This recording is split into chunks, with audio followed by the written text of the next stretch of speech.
Well, for the past week, southeast winds have been pushing water towards Grand Isle, and as the tide rose today, some of the roadways went underwater. Residents are wary about what Michael could bring, and photojournalist Derek Waldrop caught up with one city official as the town prepares for rising water. You can see right there on Highway 1, as soon as you cross the Grand Isle Bridge, you probably had 8 to 10 inches of water already. Go tell everybody in the neighborhood right now, too, because they're going to have water in them campus. It's going to get bad. Behind us, you can see the tide has really risen a lot. What normally happens, you can see that it's starting to hit the road. Once it hits the road, water, high tide comes over the asphalt into the pump canals, then it starts flooding your neighborhoods. Right now, the water's going over Maggie Lane into the pump canals. The worst is yet to come.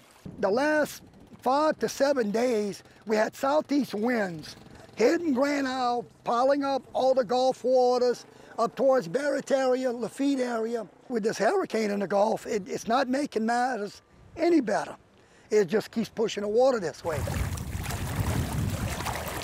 That's why you see we have everything on blocks, jute box on blocks, and keep the doors open and let the water come in and water go out. We're going to monitor the pump stations, which we have 10 pump stations. We have 5 emergency pumps out in different areas, trying to just keep this tide water pumped out. If you have campus that's in Grand Isle, I would move them, especially in this area. It's the tide is really going to affect them. It's going to flood the neighborhood.